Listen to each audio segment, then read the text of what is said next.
Before we begin, let the silence settle around you. Not the kind you hear, the kind you feel crawling into the corners of the room.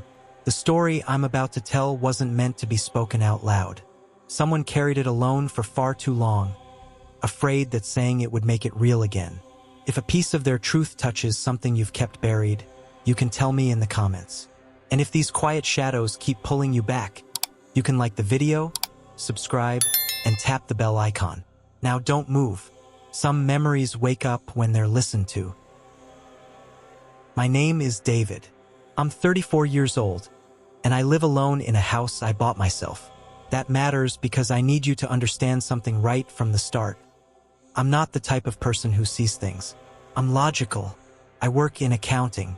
I make spreadsheets for a living. I don't believe in ghosts or premonitions or any of that. So when I tell you what I'm about to tell you, I need you to know that everything I'm about to describe actually happened. Every word.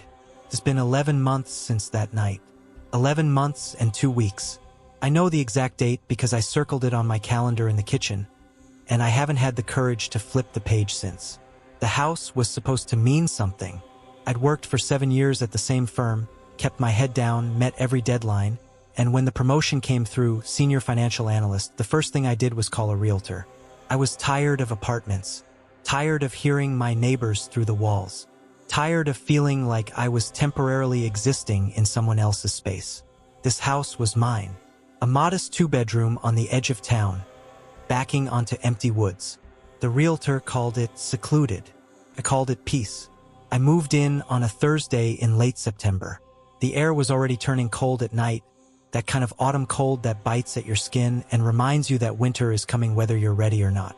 I remember standing in my backyard that first evening, just breathing it in. The fence needed work. It sagged in places, the wood gray and weathered, but I liked the solitude of it. I liked the sense of boundary. Everything behind that fence was mine. That night, I slept better than I had in years. The first time I saw him was 8 days later. I'd come home from work around 6:30, made myself a sandwich, and settled into the living room to watch the news. The sun was already gone by then, that quick September disappearance where daylight just stops existing. I remember the glow from the television reflecting off the dark window. And that's when I noticed movement in the yard. At first, I thought it was a deer. We got those sometimes, the realtor had warned me. But deer move differently. They're skittish, all tension and readiness. This was still, absolutely motionless. I turned off the TV and got up. He was standing about 30 feet from the house, facing the fence. Small, maybe 7 or 8 years old, wearing what looked like a gray sweater, even though it wasn't cold yet. His arms hung at his sides. I couldn't see his face clearly. The yard was too dark, just the ambient light from the house catching the outline of his shape, but I could feel him looking at something, studying the fence like it held answers. "Hey!" I called through the window. "You lost." He didn't move, didn't flinch, didn't acknowledge that I'd said anything. I opened the back door. The cold air rushed in, immediate and shocking.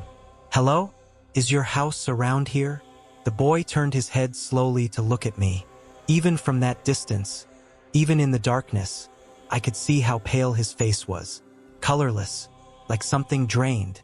His eyes were dark, just black pits in the gloom, and they fixed on me with an intensity that made my stomach drop. "What are you doing in my yard?"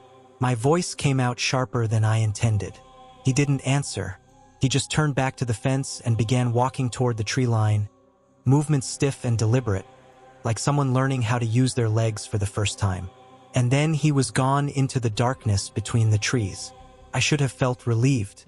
Instead, I felt something cold slide down my spine that had nothing to do with the autumn air. I told myself it was nothing, just a neighbor's kid playing in the woods, just the natural creepiness of being alone in a new place, my nerves still adjusting to the quiet. I locked the back door and went to bed early, telling myself I was just tired. But I wasn't fine. I knew I wasn't fine. The next night, he came back. I was in the kitchen making coffee when I glanced out the window above the sink. And there he was. Same sweater, same pale, unmoving face. This time he was closer, much closer. He was standing right at the edge of my property, maybe 10 feet from the back of the house, staring up at my kitchen window, staring directly at me. My hand involuntarily tightened around the mug. For a moment, we just looked at each other. His face was clearer now in the residual light from the kitchen. Too clear. His skin had a grayish quality to it, almost translucent. His eyes were too dark. And his mouth was open. Just slightly open. Like he was trying to say something but couldn't quite manage the words. I moved away from the window. Deliberately. Slowly. Like sudden movements might trigger something. I set the mug down on the counter with shaking hands and waited. After what felt like an hour but was probably only 5 minutes, I forced myself to look again. The yard was empty. That's when I called the neighbor. Tom. Nice guy, lives about a quarter-mile down the road through the trees. I hadn't spoken to him much beyond a wave when I was getting the mail, but I called him that night. There's a kid, I said. A young boy. He's been coming into my yard at night. Trespassing. Do you know who he might be? There was a pause on the line. I could hear him breathing. What does he look like? I described the sweater, the paleness, the age. No, Tom said quietly. No, David. There aren't any kids around here. Not that young. The nearest house with children is at least 2 miles away, and their kids are teenagers. Another pause. Why are you asking? I made an excuse about being new to the area and not being sure about the local kids. We hung up, and I stood in the darkness of my living room, the phone still pressed to my ear, listening to the static of the dial tone. He came every night after that. The second night, I saw him scratching at the wooden siding of the house. Not frantic, methodical, long, deliberate strokes of his nails against the wood, creating a sound like fingernails on a chalkboard but worse. Somehow, more purposeful. I flicked on the outdoor light and he vanished. But I could see the marks he'd made. Deep gouges in the paint, exposing the gray wood underneath. The third night, he tapped against the living room window. Tap, tap, tap. Rhythmic, patient, like he was trying to get my attention with the courtesy of a visitor knocking on a door. Except he was outside my glass and his hand was small and his fingernails made a sound like ice against the pane. I didn't open the light that night. I just sat in the darkness and listened to him tap until my hands were shaking so badly I couldn't hold the remote. By the fourth night, I was barely sleeping. I'd moved a chair to face the backyard and I sat in it with all the lights off, just watching, waiting. My eyes adjusted to the darkness, and I could see the fence, the tree line, the space in between. At some point around 2 in the morning, I saw him emerge from the woods. He looked taller than before, or maybe that was just how he was standing. He approached the window where I was sitting, and he pressed his hands against the glass. They were small hands, child hands, but when he pressed them flat against the window, I could see something underneath the surface of his skin. Something dark and writhing and wrong. His mouth opened wider this time, wider than it should have been able to open. And that's when he whispered. The glass muffled the words, but I heard them, clear as if he were speaking directly into my ear. He's coming. That was the moment everything changed. That was the moment I stopped telling myself this was something rational, something explainable. He wasn't a neighbor's child. He wasn't a figment of stress or exhaustion. Whatever he was real, and he was warning me about something. I don't remember moving, but suddenly I was on my feet and the light was on and the boy was pressed against the window like he was trying to push through it. His mouth stretched impossibly wide, his dark eyes bulging, and he was whispering it over and over. He's coming, he's coming, he's coming. And then I blinked and he was gone, and it was just my own terrified face reflected back at me in the glass. I grabbed my keys. I grabbed my wallet. I was in my car and out of the driveway in less than 5 minutes, and I drove into town and I didn't go home that night. I slept in my car in the parking lot of a 24-hour diner, telling myself that in the morning, everything would make sense. To call someone, a doctor, priest, someone who could explain what was happening to me. But I didn't, because I knew, on some level so deep I couldn't articulate it, that explaining it wouldn't change anything. That the boy was real and he'd come to warn me, and what he was warning me about was real too. I went home the next day in the afternoon light, forcing myself to be rational, to be brave. The house seemed smaller, emptier. The scratches on the siding were still there, deep enough that I could run my fingers into them. They'd been made by something sharp with considerable strength. That night, I locked every door, every window. I put the chain on the back door. I moved the refrigerator in front of it.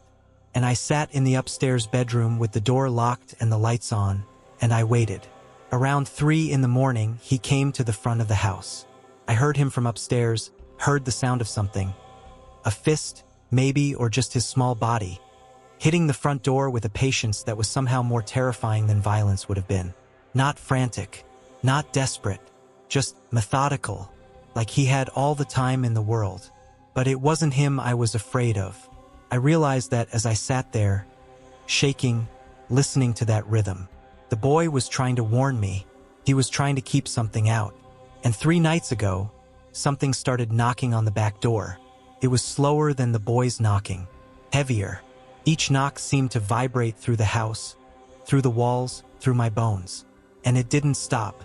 It just kept going, patient, relentless. The kind of knocking that suggests infinite time on the other side of the door. Infinite patience. I haven't opened that door. I haven't opened any door. I've called in sick to work. I've ignored my phone. I've boarded up the windows in the kitchen and the living room because I don't want to see anything. I don't want to know if whatever the boy was warning me about has gotten closer. The knocking is still happening. Sometimes on the back door. Sometimes on the front. Sometimes I hear it in the walls. I'm recording this because I need someone to know. Because I'm afraid that one day soon, I'm going to make a choice. I'm going to open a door. And whatever is on the other side, whatever that boy tried to warn me about, is finally going to come in. I still don't know who the boy was. I still don't know what's knocking on my doors in the dark. But I know this.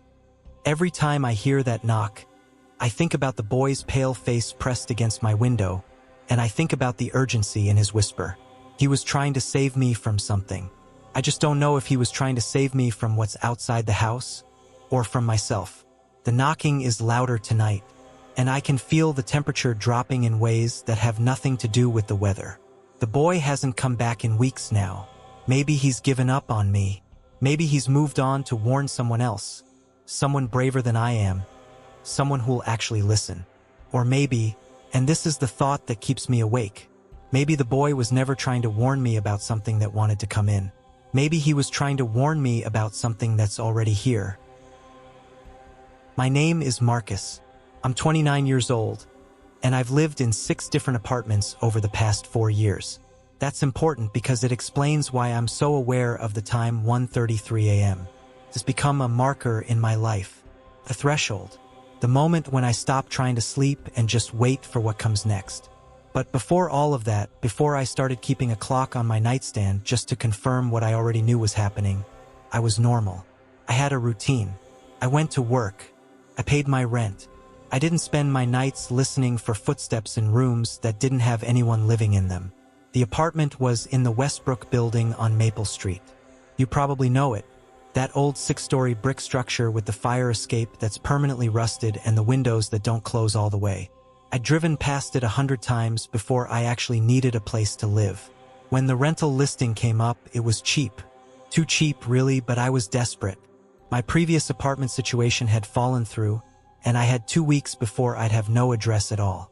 The landlord's name was Raymond. Older man, maybe 70s, with thick glasses and a way of looking past you when he talked. He showed me the unit on a gray Saturday afternoon in late March. 2nd floor, 1 bedroom, a living room that connected to a galley kitchen so small you couldn't open the refrigerator and the dishwasher at the same time. But it was clean. The carpet was worn but vacuumed. The walls were white.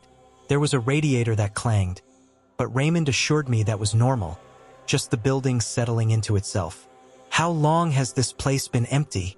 I asked, running my hand along the kitchen counter. "Few months," he said. He wasn't really looking at the apartment or at me. He was looking at something past the wall, something I couldn't see. "It's quiet here. Good building. Good people." I signed the lease that day. I moved in on a Wednesday with a truck I rented and boxes that I'd packed myself. By Thursday morning, I was at my job at a marketing firm, pretending to be someone with their life in order. By Thursday night, I was alone in my new place, listening to the building breathe around me. The first week was fine, uneventful. I got used to the sounds, the pipes running behind the walls, the ambient hum of traffic from the street below, the occasional footsteps in the hallway outside my door. Old buildings are never truly silent. They're always alive with the accumulated noise of people living their lives in close proximity. But the footsteps started on my 8th night there. I remember the date because I'd just gotten off a late shift. I was exhausted, the kind of exhaustion where your body feels heavy and your mind is already half asleep before your head hits the pillow. I was lying in bed, staring at the ceiling, and my clock on the nightstand clicked over to 1:33 a.m. And that's when the pacing began. It was directly above my bed. I could feel it more than hear it at first, a vibration that traveled through the ceiling and down into my mattress. Then the sound became clearer. Footsteps, slow, dragging, like someone in slippers shuffling across a hardwood floor. Back and forth, a measured rhythm that suggested intention.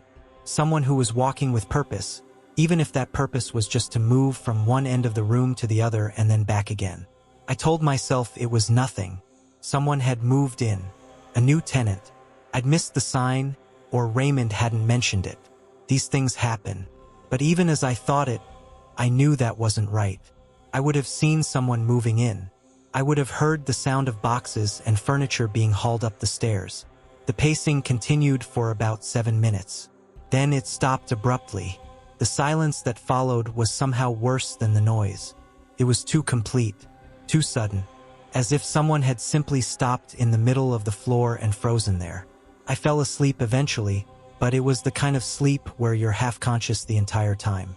The kind where you're aware of your own breathing and the weight of your covers and the way your heart is beating just slightly faster than normal. The next morning, I mentioned it to Raymond. He was in the hallway, checking the mail slot when I came out to leave for work. "Hey," I said, "did someone move into the unit above me? I heard someone walking around last night." He looked at me. His magnified eyes, distorted behind those thick glasses, blinked slowly. "What unit are you in?" 204. The pacing was directly above my bed. "That would be 304, he said. His voice was flat, informational. "That unit's been empty for 8 months. Nobody's lived there since the last tenant moved out." I didn't believe him, but I also couldn't ignore the certainty in his voice. He wasn't being evasive. He was just stating a fact. "Are you sure? Because someone was definitely up there last night." "No one's been up there in 8 months, he repeated. Then he went back to sorting mail, and I was left standing in the hallway with that statement hanging in the air between us. That night, the footsteps came again at 1:33 a.m. This time I was ready for them. I'd set my phone to alert me at 1:30, and I lay awake in the darkness, listening. When the vibration came, when those slow, dragging steps started their journey across the ceiling, I sat up. I pressed my hands against the plaster above my head. I could feel the vibrations clearly now. Each step was distinct. Each pause between steps was deliberate. It went on for longer that night, maybe 10 minutes, and this time I noticed something. The pacing wasn't random.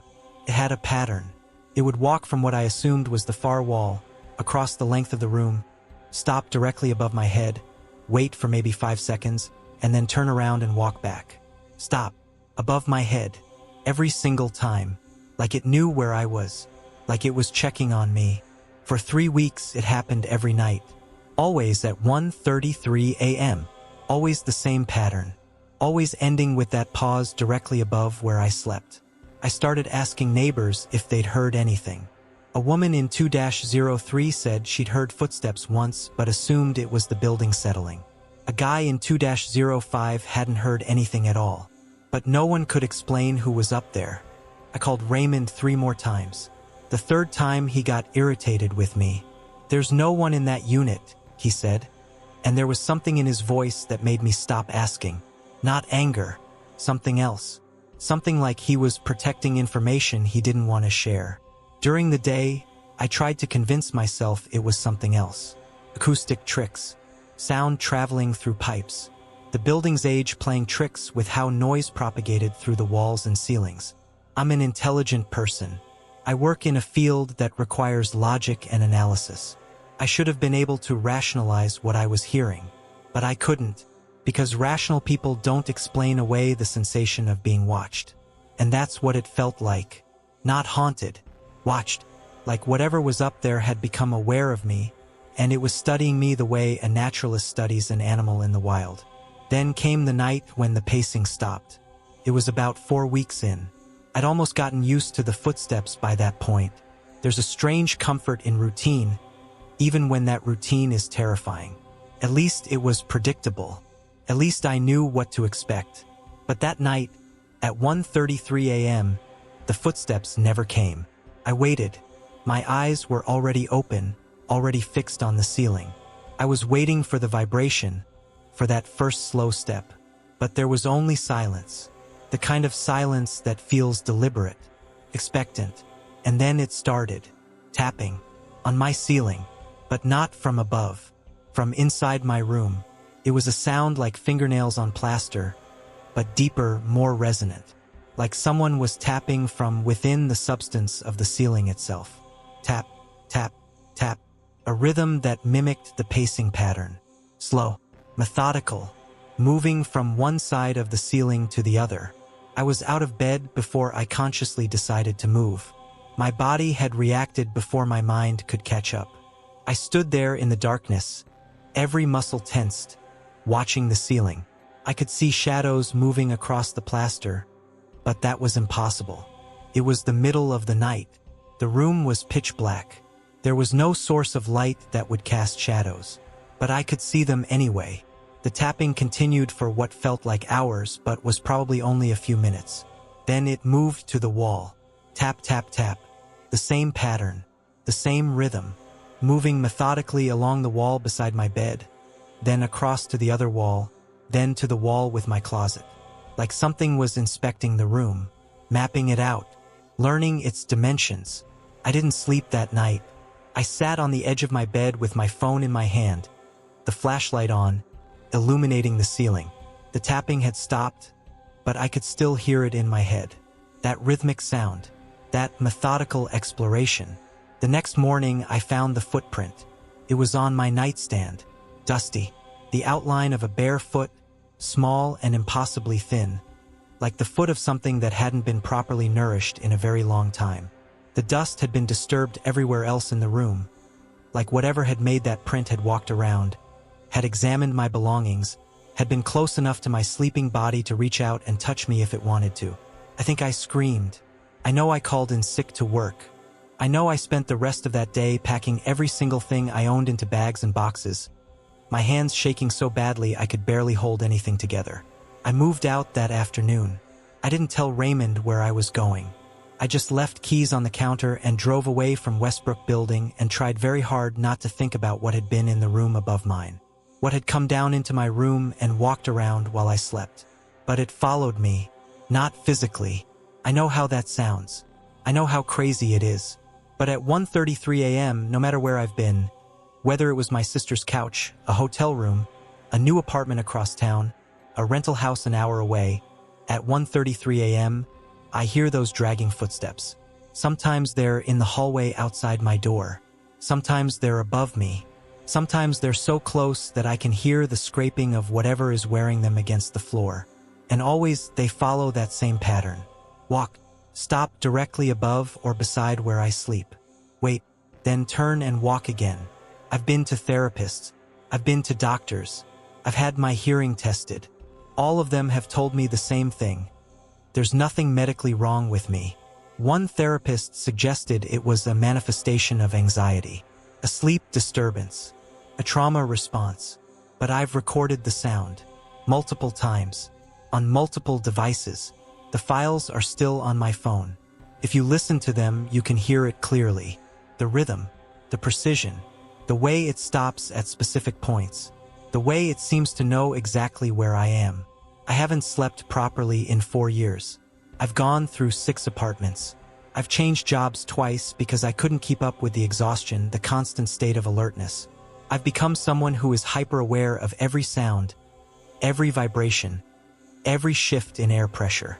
And every night at 1:33 a.m., I wonder what would have happened if I'd stayed at Westbrook.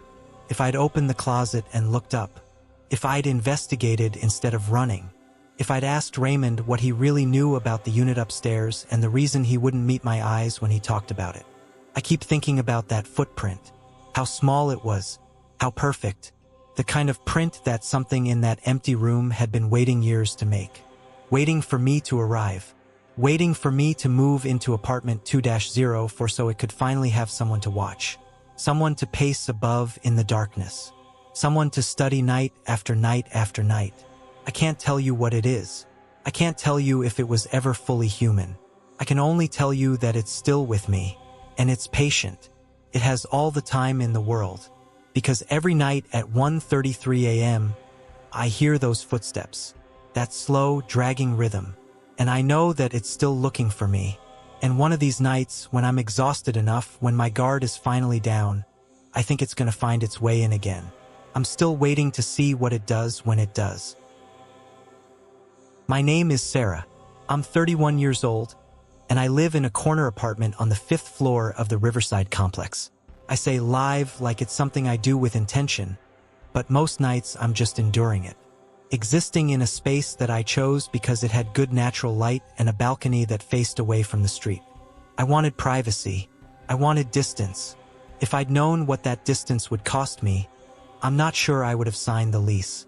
But that's the thing about hindsight. It's perfect until you realize it can't change anything. It's been 3 years since I moved. 3 years since that night. And I'm telling you this now because I need someone to understand what happened. Because the doctors won't listen.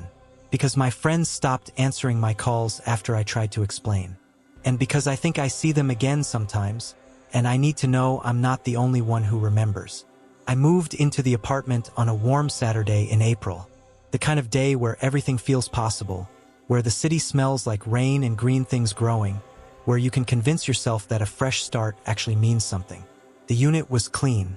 The previous tenant had left it immaculate. The walls were a soft gray. The carpet was neutral beige.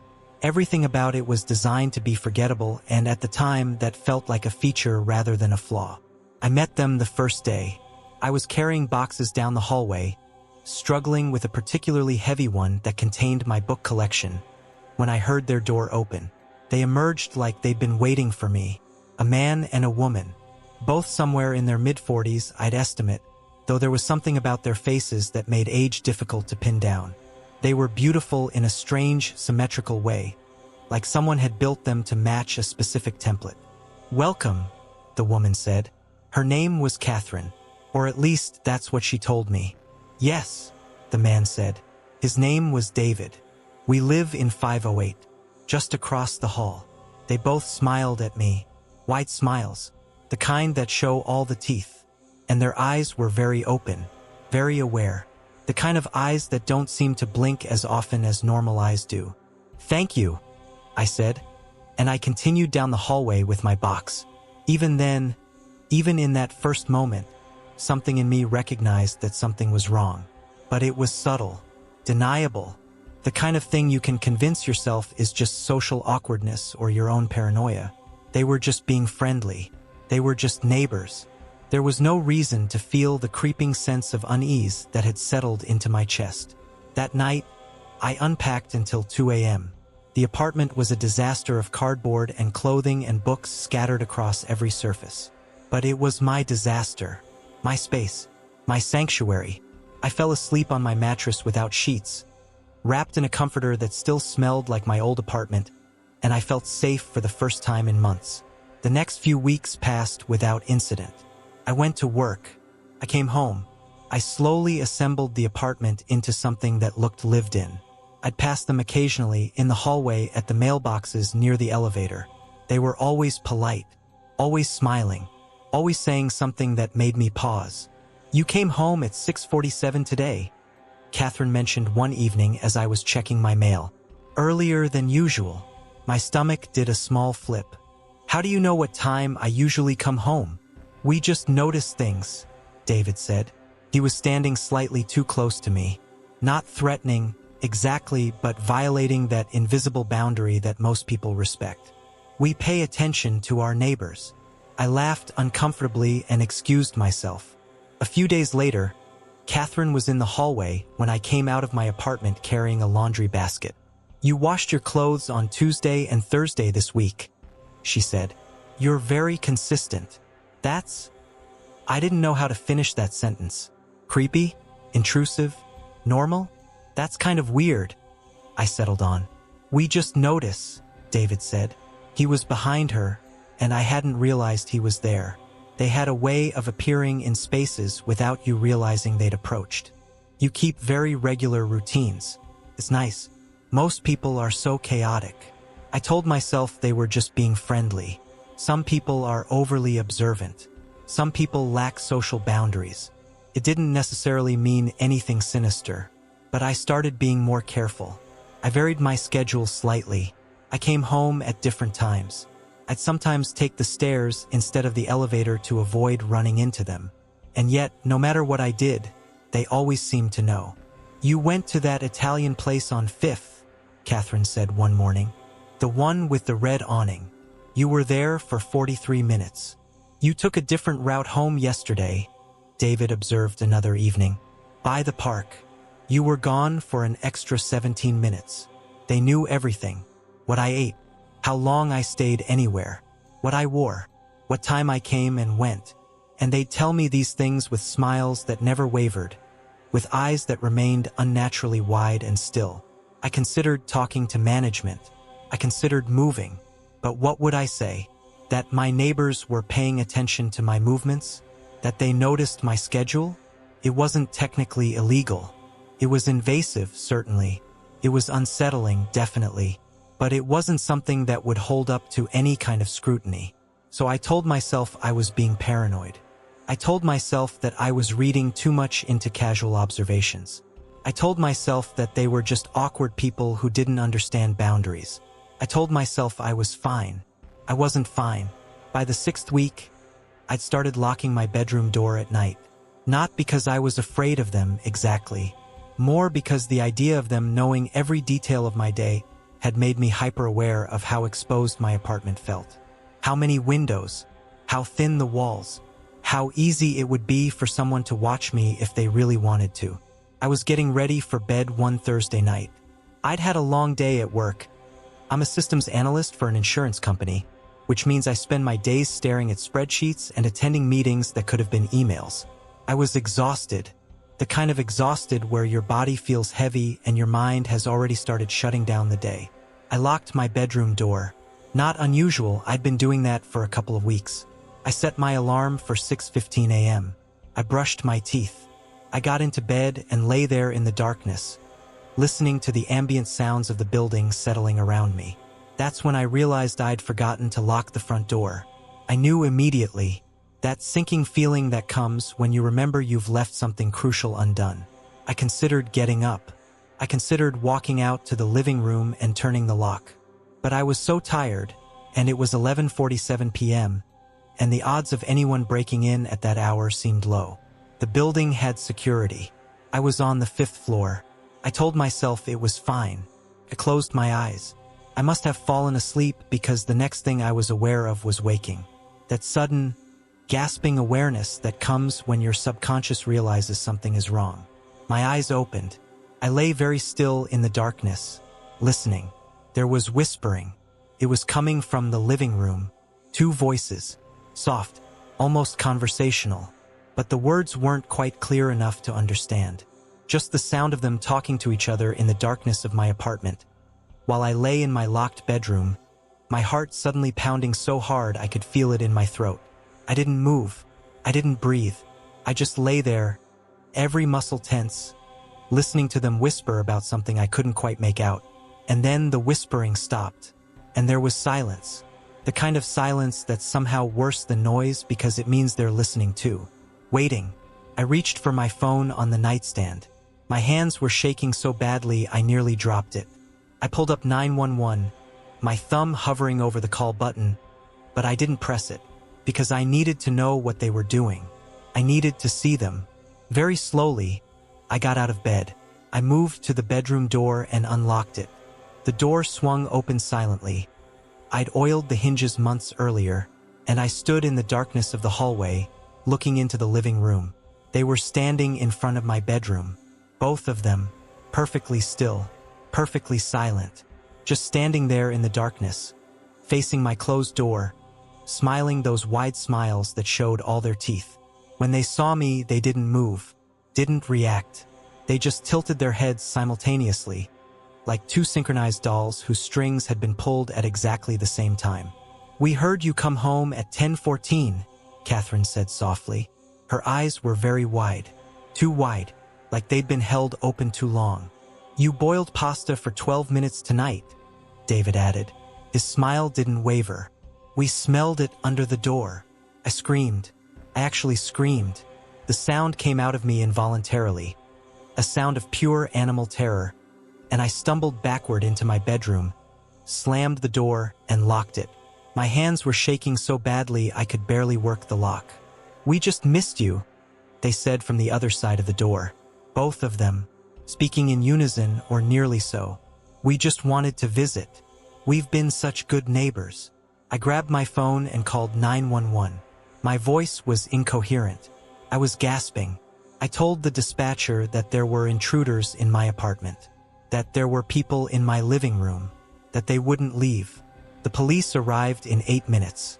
8 minutes that felt like hours, during which I sat on my bed with a baseball bat I kept in my closet, listening to them breathe on the other side of my locked door.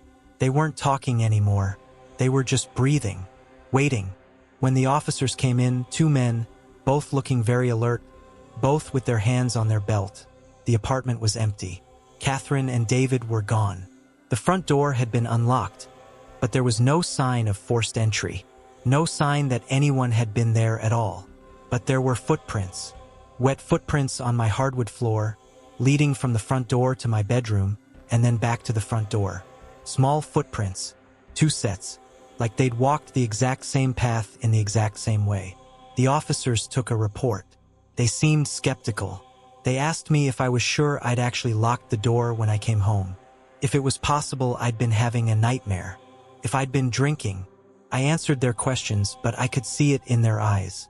They didn't believe me. They did agree to check on my neighbors, to knock on apartment 508 and make sure everything was fine. When they came back, they had confused looks on their faces. "There's no answer," one of them said, "but we can see through the peephole. The apartment looks empty, completely empty. No furniture, nothing." I moved the next day. I called out of work and I packed everything I owned into garbage bags and boxes, and I was gone by sunset. I didn't tell the landlord where I was going. I didn't leave a forwarding address. I just left. But here's the thing about being truly terrified of something. Running away doesn't help, because fear has a way of following you, and memories have a way of bleeding into the present. I've seen them since then, not in person, not in any way I could prove to someone else, but in crowds, faces that are too similar, eyes that are too wide, smiles that don't quite reach the way smiles should, people standing perfectly still while everyone around them moves, people who turn their heads in unison to watch me walk by. And sometimes, late at night, I catch myself doing things that seem familiar without knowing why. I'll start to note the time someone comes home. I'll find myself aware of someone's routine without meaning to pay attention. I'll feel my smile stretching too wide, my eyes opening too far, and I have to remind myself that I'm still me, that I'm not becoming like them, that whatever they were, whatever they are, they haven't changed me into something like themselves. But I can't shake the feeling that they're still out there, still watching, still learning, still waiting for me to forget to lock a door. Because I've realized something in the 3 years since that night. They weren't there to hurt me. They were there to study me, to understand me, and I think maybe they succeeded, because I can feel their presence in the back of my mind now. A whisper that sounds like my own thoughts but isn't quite. An awareness of the small details of other people's lives that I can't seem to shake. And on the nights when I catch my reflection in the mirror and see my eyes held just a little too wide, my smile just a little too stretched, I wonder if they left something behind when they walked through my apartment. I wonder if they're still inside me somewhere, smiling in the dark. My name is Jessica. I'm 32 years old, and I live in a townhouse on Birch Avenue in a quiet suburban neighborhood where everyone keeps their yards neat and their doors locked and their distance maintained. I work night shifts at a psychiatric hospital. I'm a nurse, which means my schedule is inverted from most of the world. I sleep during the day when the sun is bright and the neighbors are mowing their lawns and the world feels safe. At night, I'm awake, working, watching people who are struggling with the darkest parts of themselves. The irony is that none of those people, none of the patients I care for, ever made me feel as unsafe as the person who lived next door. But I'm getting ahead of myself. That's the thing about trauma. It has a way of collapsing time. The before and after blur together until it's hard to remember what normal felt like. I moved into the townhouse in late August. It was a small place, 2 bedrooms, 1.5 baths, a living room that faced the street, and a backyard that was barely large enough to walk across. But it was mine. I'd saved for 3 years for the down payment. The inspection came back clean. The realtor was friendly. Everything felt right. It felt like I was finally building a life that made sense, in a space where I had control. The townhouse next to mine was occupied by a man named Robert. I found this out from mail that was sometimes misdelivered to my box. Robert Chen. I didn't know anything else about him at first, didn't really think about him at all. He was just the neighbor, quiet, kept to himself, the kind of person you might pass 100 times without really noticing. The first time I really noticed him, I was taking out the trash on a Saturday morning. It was early, maybe 7 a.m., and the neighborhood was still quiet. The garbage trucks hadn't come yet. I was wearing shorts and a tank top, hair pulled back in a messy bun. No makeup. I was just moving my trash cans to the curb. He was standing in his yard, just standing there, watching me, and when I looked up and made eye contact, he didn't look away. He didn't wave. He didn't acknowledge me at all. He just looked at me with an intensity that made my skin crawl, and then he turned and walked back inside his house. I told myself it was nothing. People look at each other. It didn't mean anything, but I noticed him more after that. I'd be in my kitchen making coffee in the early evening, just before I left for a shift, and I'd catch a glimpse of him through his window, standing, watching me watch the neighborhood, watching me move through my own home. He started making comments. The first one was at the mailbox. He came out just as I was retrieving my mail, and he said, "You're up late. Don't you usually leave for work around 7?" I hadn't told him anything about my schedule. I hadn't had a conversation with him that went beyond basic neighbor pleasantries. "My schedule varies," I said, which was a lie. My schedule was rigid. Tuesday through Friday, 11 p.m. to 7 a.m. consistent. Predictable. "Seems like it's pretty consistent," he said. He was standing too close, closer than normal conversation distance. His voice was soft, almost gentle, which somehow made it worse. Same time, same car, same routine. I felt my stomach tighten. I should get inside. "Of course," he said, and he smiled. It wasn't a warm smile. It was the kind of smile that doesn't reach the eyes. I didn't mean to be rude, just trying to be neighborly. But the comments continued. "I like that dress on you," he said one evening as I was getting into my car. I was wearing my work scrubs, nothing special, nothing that warranted any kind of comment. "You have nice legs," he mentioned another time, when I was wearing shorts to water the garden. "You shower around the same time every morning, don't you?" he asked. And there was something in the way he said it that made me realize he wasn't just making casual observations. He was documenting my life, tracking my movements, building a map of my routines. I started varying my schedule. I'd shower at different times. I'd leave for work earlier or later. I'd take different routes. But he still seemed to know, still seemed to anticipate where I'd be and when I'd be there. I considered moving. I considered calling the police. But what would I say? That my neighbor was paying attention to me? That he made comments about my appearance and my schedule? There was no threat, no explicit statement of intent. Just the creeping, invasive awareness that someone was watching me in my own home, and I couldn't prove it, and I couldn't make it stop. I told myself I was overreacting, that his behavior was weird but not dangerous, that I should just avoid him and eventually he'd lose interest. I told myself I was fine. I wasn't fine. It was a Tuesday night in October when I first saw the handprint. I'd come home from an 11-hour shift. I was exhausted, the kind of exhaustion where your body feels like it's made of concrete and your mind is moving in slow motion. One of my patients, a woman with severe schizophrenia, had been particularly difficult that night. She'd been convinced that people were crawling through the walls. She'd been terrified. And even though I knew it wasn't real, even though I knew it was a symptom of her illness, I couldn't quite shake the feeling of dread she transmitted to me. I went straight to the bathroom. I was planning to shower to wash away the hospital smell, that combination of bleach and institutional food and human suffering that gets into your clothes, your hair, your skin, and then I was going to collapse into bed. I turned on the bathroom light. There was a handprint on the mirror, right at chest height, wet, large, much larger than my own hand, male-sized, and it had been made recently enough that there was still a slight shimmer of moisture on the glass. I froze. I didn't move. I didn't even breathe for several seconds. My mind went through a rapid series of explanations. It was old. It was residual. It was mine somehow, even though I knew it wasn't. I was imagining it. I was exhausted and paranoid, and I was seeing things that weren't there. But the handprint was real. I could see the individual fingers, the pattern of moisture, the palm pressing against the glass like someone had been standing in my bathroom, looking at their own reflection, and then what? Walked out? Turned around? Come out of the shower? I got my phone. I took a picture.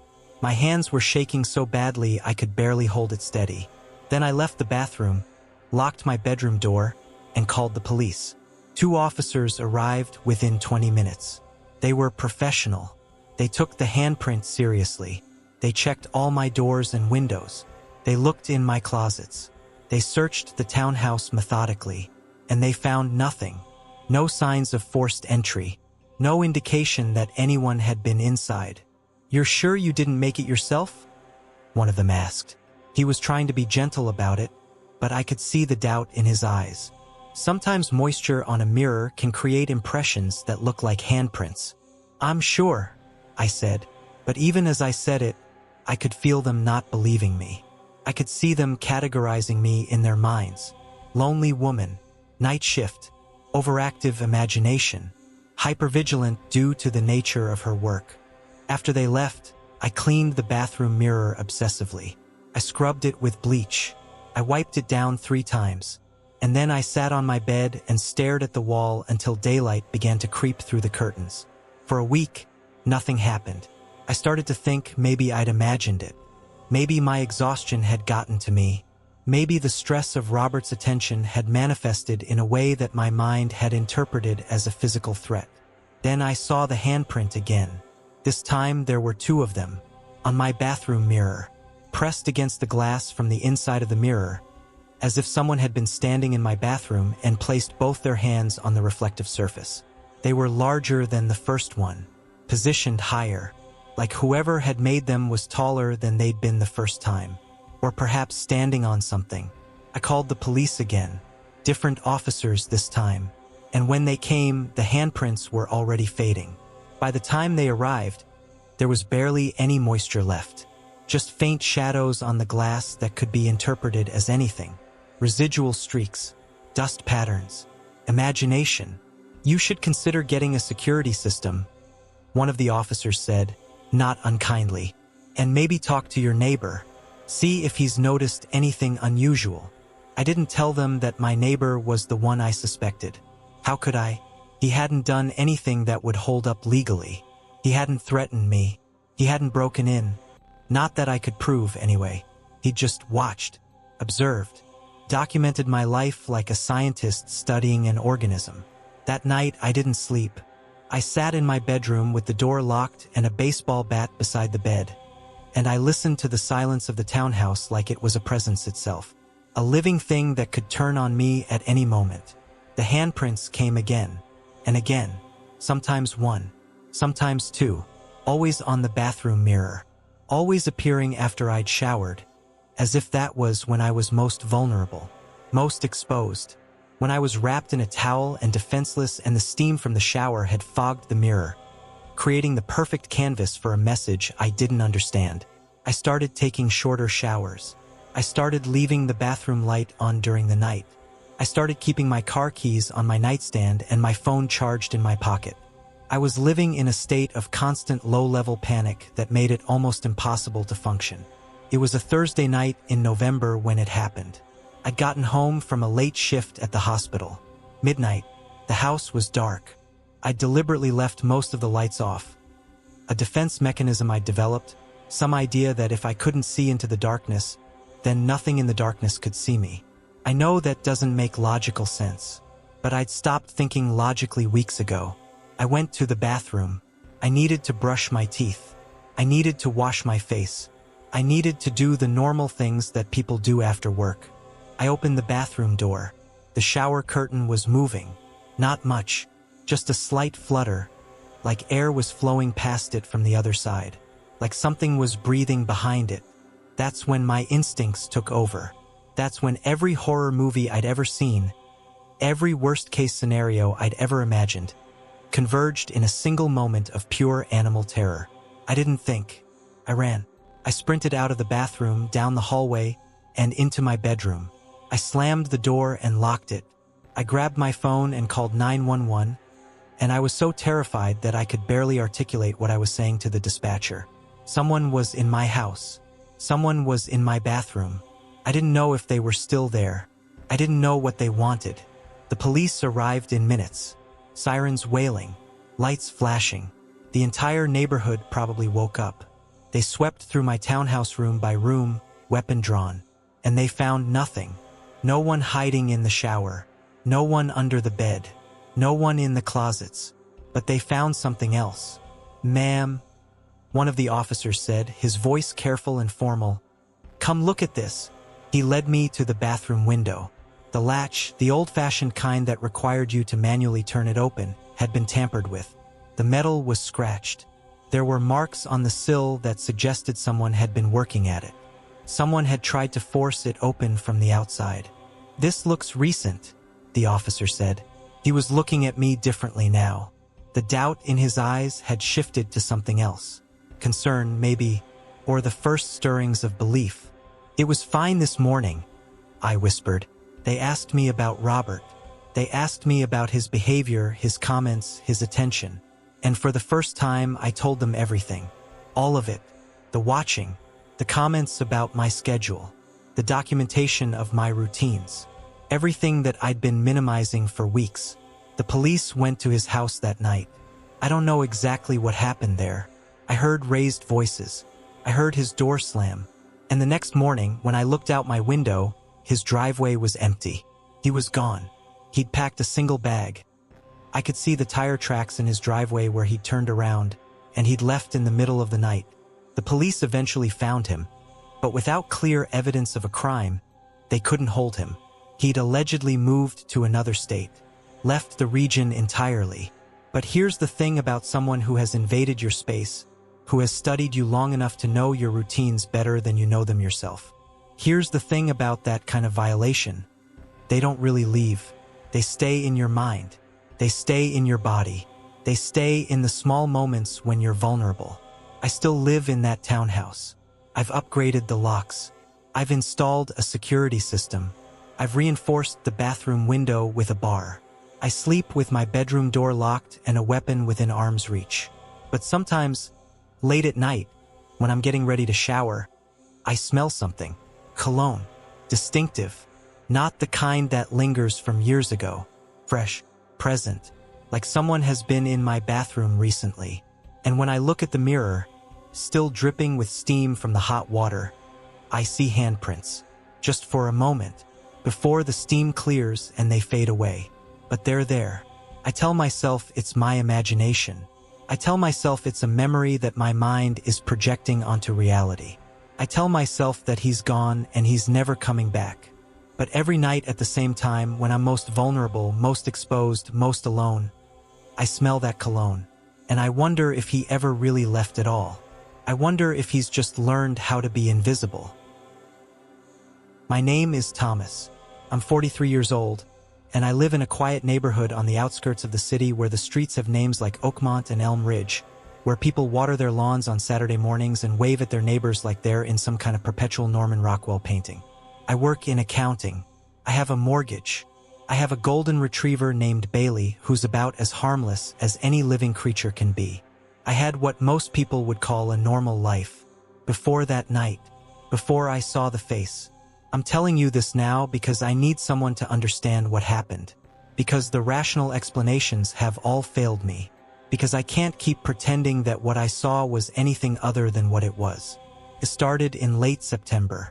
The kind of autumn evening where the air has that perfect crispness to it, where it smells like dying leaves and the first real hint of winter coming. I'd gotten into the habit of walking Bailey around midnight or so. It was the quietest time, the most peaceful time, when the world felt like it belonged to just the two of us. My wife and I weren't talking much by then. We'd settled into that kind of marriage where proximity doesn't mean connection, where you can share a bed and still be completely alone. So the walks became my escape, my sanctuary. The neighborhood I lived in was built in the 1970s. The houses were all similar, brick or vinyl siding, 2 stories, sloped roofs, set back from the street with wide yards and tall wooden fences that created this sense of privacy, or at least the illusion of it. My house was on Oakmont. The empty lot I'm about to tell you about was behind the house on the corner, on a street called Cypress Drive. I'd walked past that fence dozens of times. It was nothing special. Weathered wood that had gone a grayish color, maybe 6 feet tall, with a few knots and gaps where the boards didn't quite fit together perfectly. The kind of fence that you don't really notice until something makes you pay attention to it. That night in late September, something made me pay attention. We were walking past it. Bailey was doing his usual thing, sniffing every mailbox and fire hydrant like he was reading the neighborhood newspaper, when I caught movement in the fence. Movement at eye level.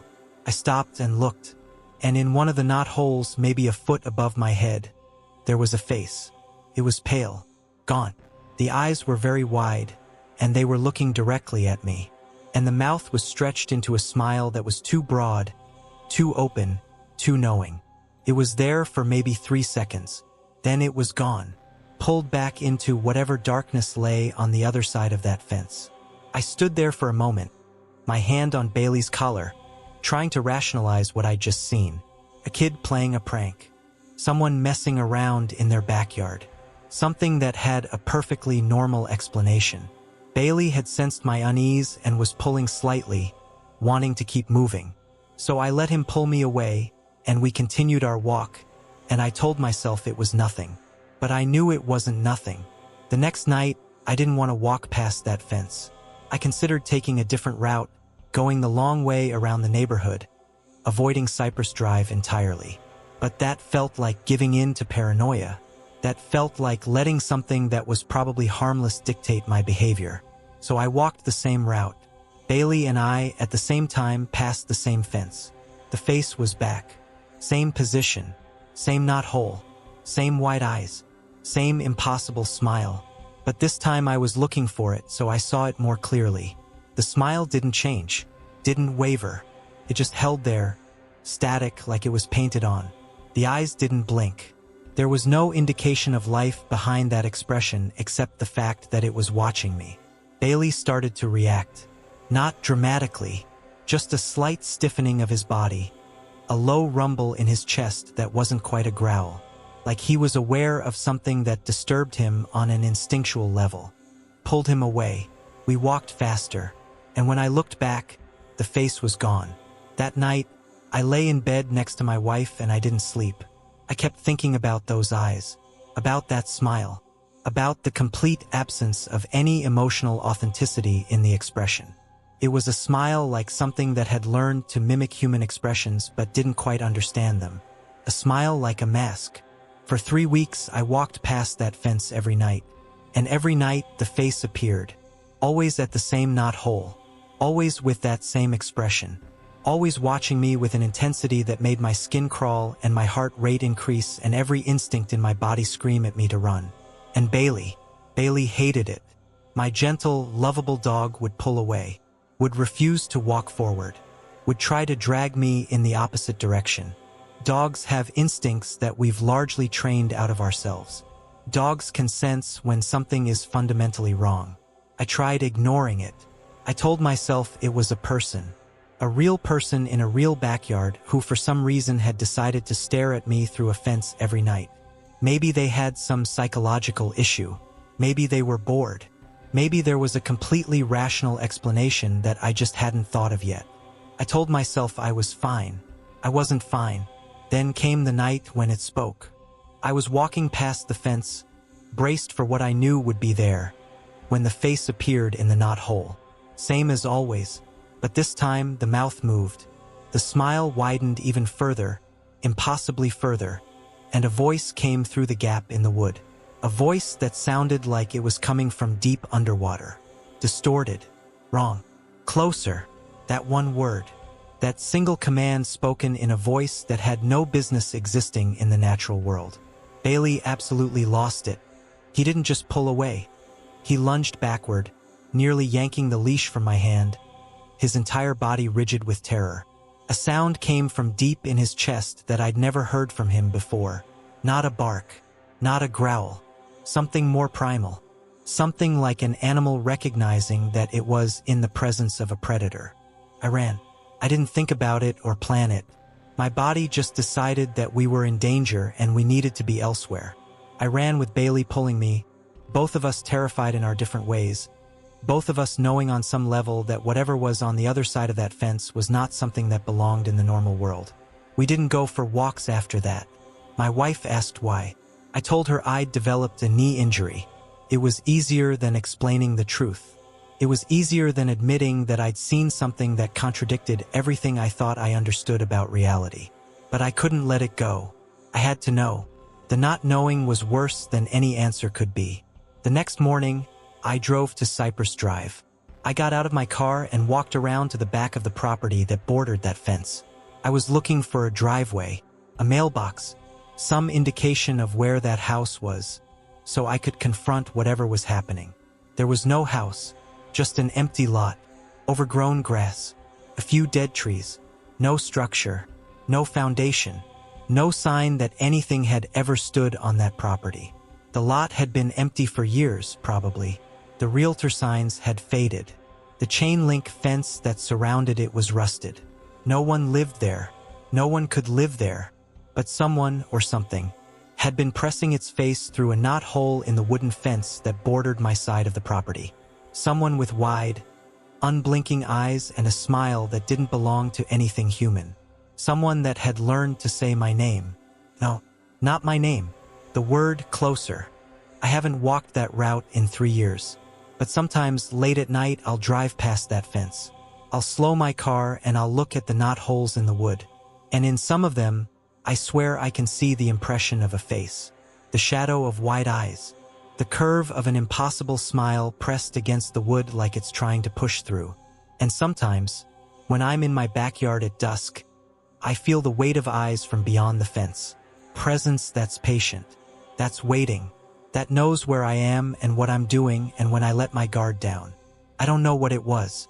I don't know if it was something that lived in that empty space between worlds, in the gap between what's real and what's not. I don't know if it wanted to hurt me or if it just wanted to be seen, to be acknowledged. But I know it's still there. I know it's still smiling behind that fence, still waiting for me to get closer, still patient in that way that only things that exist outside of normal time can be patient.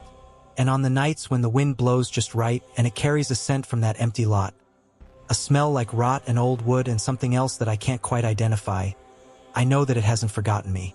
I know that it's still waiting for the moment when I'm brave enough, or foolish enough, to finally get close enough to smile back. I still flinch when someone knocks, not because of the sound itself, but because it never matches the door I remember. My name's Daniel. I'm 31 now, but this happened when I was 28, just 3 years ago. Long enough that I can pretend I'm fine, but close enough that the memory still lives under my skin. Back then, I was working night shifts at a loading dock on the west side. Sleep during the day, eat at weird hours, exist mostly in the dark. That kind of life makes you invisible to others and to yourself. I had rented a cheap, Rundown apartment on the third floor of a building nobody cared about. Flickering hallway lights, stained carpets, doors that never fit their frames. The kind of place where people kept to themselves because knowing your neighbors just meant inheriting their problems. I only ever crossed paths with one person, the man who lived directly across from me. He was quiet, pale, always awake no matter what time I came home, like he didn't sleep at all. Sometimes I'd see his door cracked open just an inch, his eye in that shadowed gap, watching the hall, watching me, but never speaking. I should have trusted the unease I felt around him, that tightness in my chest, that instinct saying something was off. But I ignored it like I ignored everything back then. The first knock came on a Tuesday, 3:12 a.m. I remember the exact time because I just microwaved leftover pasta and I still had the spoon halfway to my mouth when the tapping started.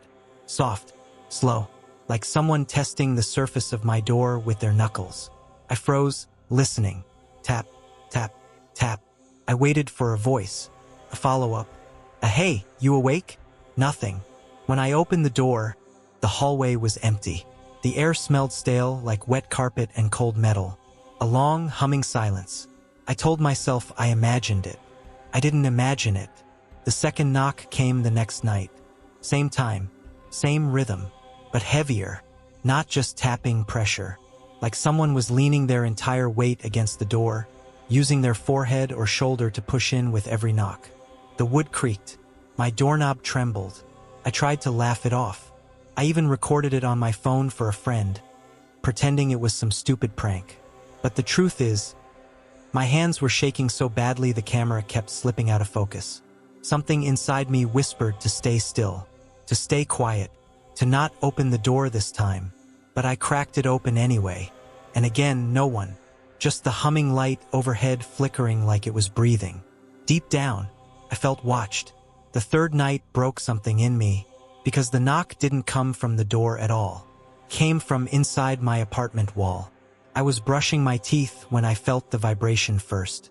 A slow pulse behind the bathroom mirror. Then the knock, soft but deliberate, right against the drywall beside me. 3 times. Tap, tap, tap.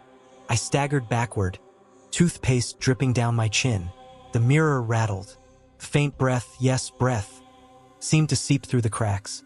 That should have been my first warning to leave. But instead, I made the worst mistake of my life. I went across the hallway to confront my neighbor. His door opened before I even touched it.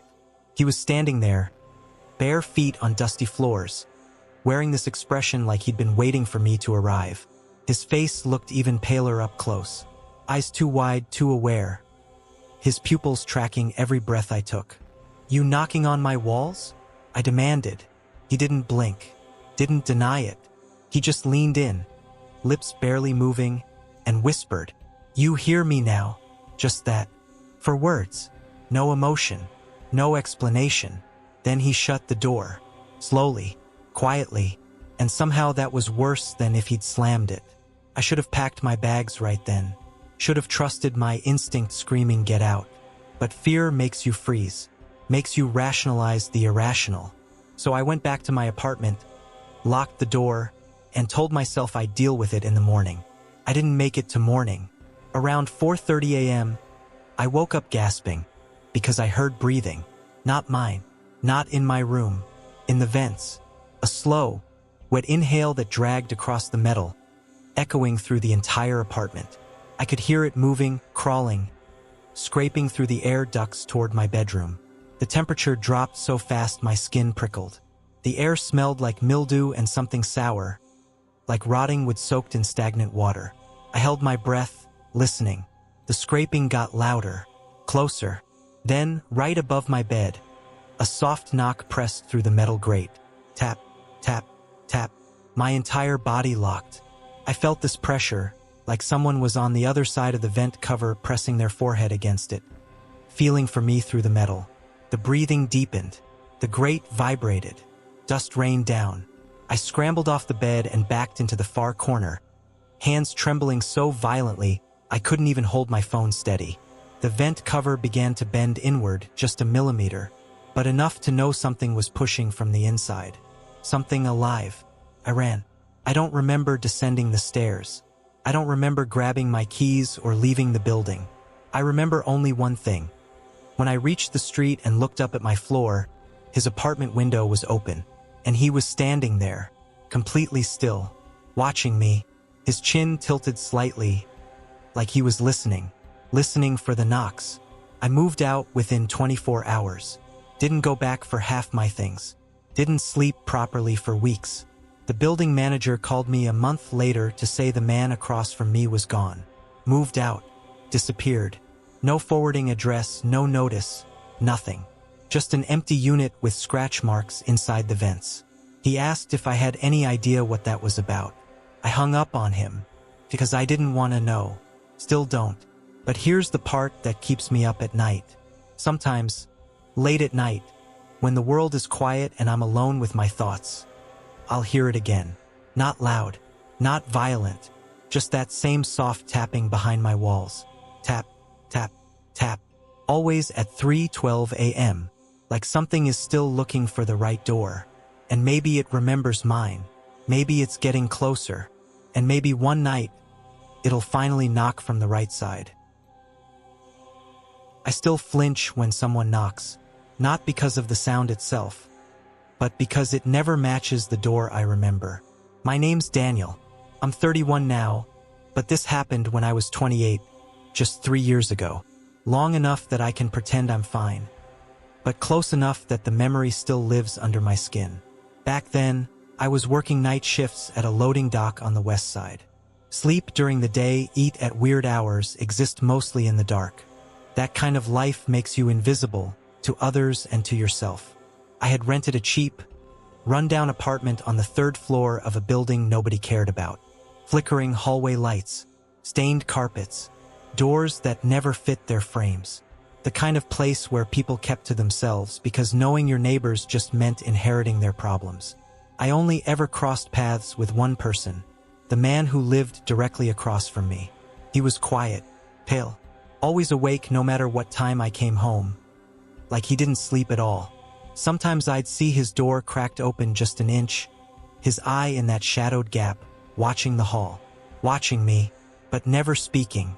I should have trusted the unease I felt around him, that tightness in my chest, that instinct saying something was off. But I ignored it like I ignored everything back then. The first knock came on a Tuesday, 3:12 a.m.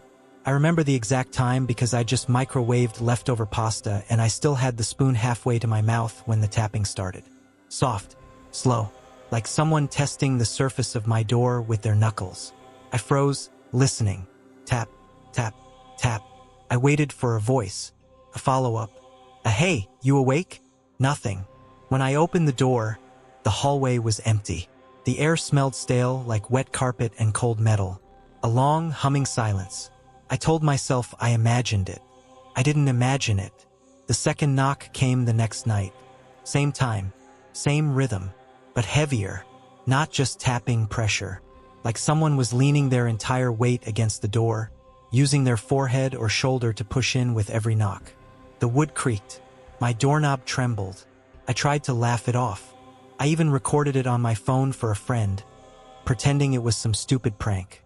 But the truth is, my hands were shaking so badly the camera kept slipping out of focus. Something inside me whispered to stay still, to stay quiet, to not open the door this time. But I cracked it open anyway. And again, no one. Just the humming light overhead flickering like it was breathing. Deep down, I felt watched. The third night broke something in me, because the knock didn't come from the door at all. It came from inside my apartment wall. I was brushing my teeth when I felt the vibration first. A slow pulse behind the bathroom mirror. Then the knock, soft but deliberate, right against the drywall beside me. 3 times. Tap, tap, tap. I staggered backward, toothpaste dripping down my chin. The mirror rattled. Faint breath, yes, breath, seemed to seep through the cracks. That should have been my first warning to leave. But instead, I made the worst mistake of my life. I went across the hallway to confront my neighbor. His door opened before I even touched it. He was standing there, bare feet on dusty floors, wearing this expression like he'd been waiting for me to arrive. His face looked even paler up close. Eyes too wide, too aware. His pupils tracking every breath I took. "You knocking on my walls?" I demanded. He didn't blink, didn't deny it. He just leaned in, lips barely moving, and whispered, "You hear me now?" Just that. 4 words. No emotion. No explanation. Then he shut the door. Slowly. Quietly. And somehow that was worse than if he'd slammed it. I should have packed my bags right then. Should have trusted my instinct screaming, "Get out." But fear makes you freeze. Makes you rationalize the irrational. So I went back to my apartment, locked the door, and told myself I'd deal with it in the morning. I didn't make it to morning. Around 4:30 a.m., I woke up gasping because I heard breathing. Not mine. Not in my room. In the vents. A slow, wet inhale that dragged across the metal, echoing through the entire apartment. I could hear it moving, crawling, scraping through the air ducts toward my bedroom. The temperature dropped so fast my skin prickled. The air smelled like mildew and something sour, like rotting wood soaked in stagnant water. I held my breath, listening. The scraping got louder, closer. Then, right above my bed, a soft knock pressed through the metal grate. Tap, tap, tap. My entire body locked. I felt this pressure, like someone was on the other side of the vent cover pressing their forehead against it, feeling for me through the metal. The breathing deepened. The grate vibrated. Dust rained down. I scrambled off the bed and backed into the far corner, hands trembling so violently I couldn't even hold my phone steady. The vent cover began to bend inward just a millimeter, but enough to know something was pushing from the inside. Something alive. I ran. I don't remember descending the stairs. I don't remember grabbing my keys or leaving the building. I remember only one thing. When I reached the street and looked up at my floor, his apartment window was open, and he was standing there, completely still, watching me, his chin tilted slightly, like he was listening for the knocks. I moved out within 24 hours. Didn't go back for half my things. Didn't sleep properly for weeks. The building manager called me a month later to say the man across from me was gone. Moved out. Disappeared. No forwarding address, no notice, nothing. Just an empty unit with scratch marks inside the vents. He asked if I had any idea what that was about. I hung up on him because I didn't want to know. Still don't. But here's the part that keeps me up at night. Sometimes, late at night, when the world is quiet and I'm alone with my thoughts, I'll hear it again. Not loud, not violent, just that same soft tapping behind my walls. Tap, tap, tap. Always at 3:12 a.m. Like something is still looking for the right door. And maybe it remembers mine. Maybe it's getting closer. And maybe one night, it'll finally knock from the right side.